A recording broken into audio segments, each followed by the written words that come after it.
Okay, so part two of shredded chicken stuffed grilled burritos. Uh, Again, I'm not used to my hot plate thingy here. If I was doing this on my cook stove, I'd have my heat and my temp right. But anyhow, just turned it up a little bit. It's starting to sizzle. So the part two is we've already caramelized. This is going to be getting the caramelization off the bottom of the pan and actually slow cooking the chicken. So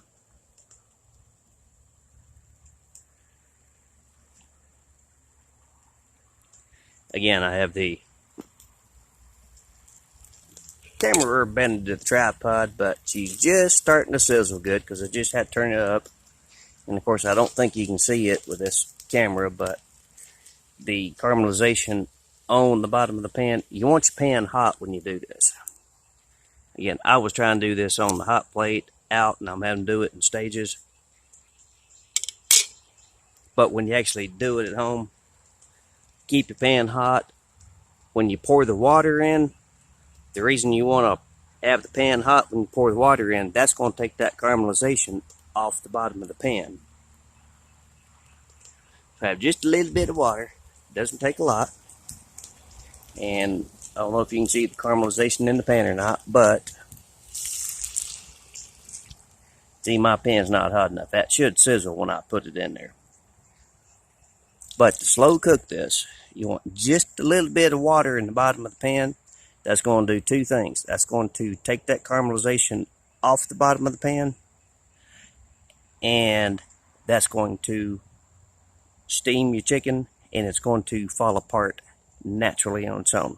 So now we have the water in there. I'm cheap, I'm lazy. So what we're going to use is diced tomatoes with green chilies. Basically, this is the cheap version of Rotel. You can use Rotel, but this is just a cheap version of Rotel. So now that we have our water in the pan, it's seared off the bottom.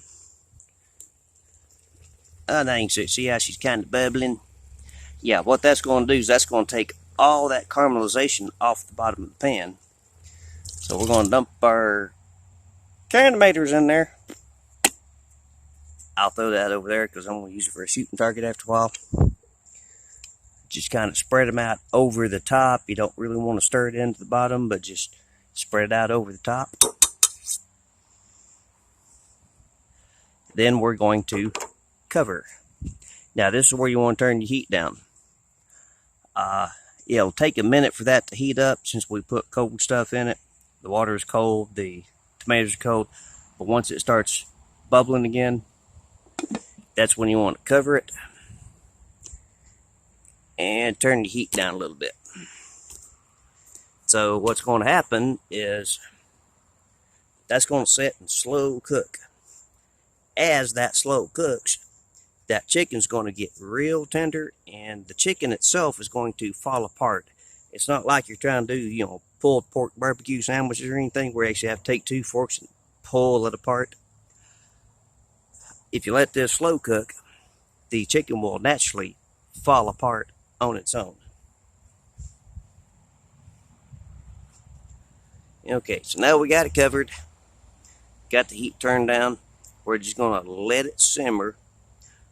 Anytime you pull the top off of it, you don't want to get your heat too low. You should be able to pull your top off. Again, I'm outside, sorry. But it should be lightly, very lightly bubbling. But this is where you have to watch it. You don't want to let your pot go dry. If you let it boil all the water out, then it's going to want to stick to the bottom of the pan. You want to keep just enough moisture. You don't want to boil it. You don't want to put a whole bunch of water in it, and you don't want to boil it. But you want to keep just enough water in the bottom that it doesn't stick to the bottom of the pan. And then now we'll just let that set.